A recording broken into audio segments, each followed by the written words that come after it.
देखो, सरकार ने, माननीय मुख्यमंत्री जी ने घोषणा कर दी है और बजट के लिए तो ये है कि भाई हम लोगों को भी उसमें लगातार प्रयास करने पड़ते हैं शासन में। तो हमारा तो यही कहना है कि भाई माननीय मुख्यमंत्री जी ने अपना काम कर दिया। अब शासन में जो अधिकारी बैठे हुए हैं, जिन लोगों ने तमाम इस चीज़ को आगे बढ़ाना है, निगम के कोष तक इसे पहुंचाना है, तो उनसे मेरा निवेदन रहेगा कि भाई वो लोग इसे जल्द से जल्द ये धनराशि जो है हमारे परिवहन निगम को प्राप्त हो, ताकि जो हमारे सेवानिवृत्त कर्मचारी हैं, कार्यरत कर्मचारी हैं, जिनका वेतन अभी भी अक्टूबर का वेतन अभी हमारे यहाँ मिला है, तो अभी उम्मीद है कि होली से पूर्व एक वेतन की और उम्मीद कर्मचारी लगाए बैठे हैं। अगर ये पैसा समय से मिल जाता है तो हमारा जो भी 3-4 महीने का जो पेंडिंग है वो कर्मचारियों को पूरा मिल सकता है। उसके अतिरिक्त गाड़ियां हैं, गाड़ियों में तमाम डीजल का आप देख ही रहे हैं कि डीजल की कीमत इस समय 80 रुपये से भी ज़्यादा कीमत डीजल की हो चुकी है।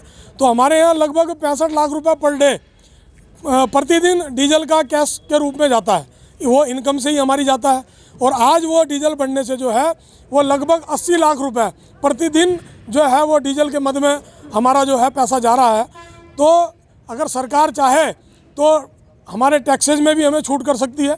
बजट तो हमारा कर ही दिया है। हमारे जो टैक्स हैं, क्योंकि टैक्स के रूप में भी जो है वैट के नाम पे मैं आपको बताऊं कि वैट के नाम पर ही जो है लगभग 40 करोड़ रुपए से 45 करोड़ रुपए सालाना केवल डीजल पे वैट जो है उत्तराखंड परिवहन जमा करता है। ऐसे ही 10 करोड़ के करीब जो है 10 से 15 करोड़ रुपए अदर टैक्सेज हैं, रोड टैक्स और अन्य टैक्स जो हैं वो भी सरकार के खाते में जाते हैं। तो 55 से 60 करोड़ रुपए सालाना टैक्स के रूप में ही उत्तराखंड परिवहन जो है वो जमा करता है। तो सरकार चाहे तो, माननीय मुख्यमंत्री चाहे तो टैक्सेज में भी छूट कर सकते हैं, क्योंकि ये जनता के लिए सस्ती सुलभ जो सेवा है परिवहन निगम, तो इसमें काफ़ी जो राहत जो है और भविष्य के लिए भी जो है बहुत अच्छे परिणाम उसके हो सकते हैं। समय पे गाड़ियाँ मिले, गाड़ियों का बस बेड़ा समय पर मिले। इस समय तमाम उत्तराखंड परिवहन के अंदर मैं आपको बताऊं कम से कम 5000 पोस्टें जो हैं अलग अलग कैडर में हमारे यहाँ रिक्त पद पड़े हुए हैं जो नियमित कर्मचारी हो गए हैं।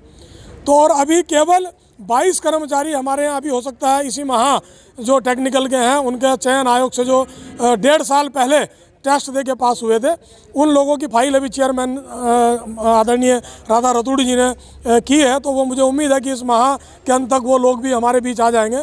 लेकिन 5000 पद जो हैं अभी रिक्त हैं और कम से कम 3500 कर्मचारी हमारे यहाँ विशेष श्रेणी के रूप में कार्य कर रहे हैं, जिसमें ट्रैफिक और तकनीकी संवर्ग के लोग हैं। और नियमित कर्मचारी जो है वो केवल 2800 के करीब नियमित कर्मचारी हमारा रह गया है। और 2024 में ये जो 2800 नियमित कर्मचारी है, इनकी संख्या मैं समझता हूँ 1000 भी नहीं रह जाएगी। सेवानिवृत्ति बहुत तेज़ी से हो रही है, सभी लोग सेवानिवृत्ति की कगार पे हैं।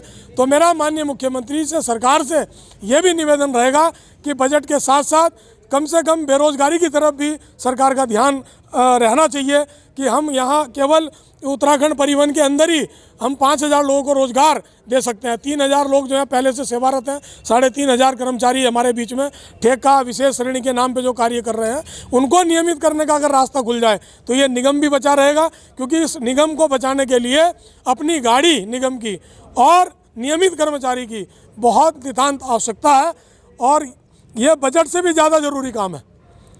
और तमाम मैं समझता हूँ कि बेरोजगारों को भी जो है एक रोज़गार का अवसर यहाँ मिलेगा। अभी इससे पहले भी हमारे यहाँ 3 हुए, वो चयन आयोग से टेस्ट पास करने के बाद प्रक्रिया पूरी उनकी नियमित कर्मचारियों वाली हुई, चयन आयोग से टेस्ट पास करने के बाद आए और उसके बाद उनको रखा गया यहाँ संविदा पे परिचालक पद पे।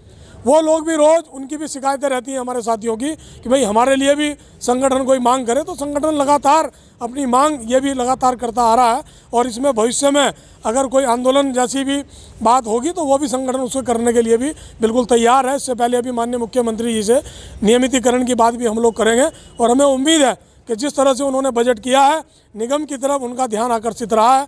तो जो कर्मचारी हमारे यहाँ विशेष श्रेणी के नाम पर कार्य कर रहे हैं, तो मैं समझता हूँ कि उनकी तरफ भी उनका ध्यान जाएगा, उन्हें भी कुछ आशीर्वाद माननीय मुख्यमंत्री जी का मिलेगा, जिससे कि जल्द ही हमारे वो साथी भी नियमित होगा, अपना सुचारू रूप से कार्य निगम में करते रहेंगे।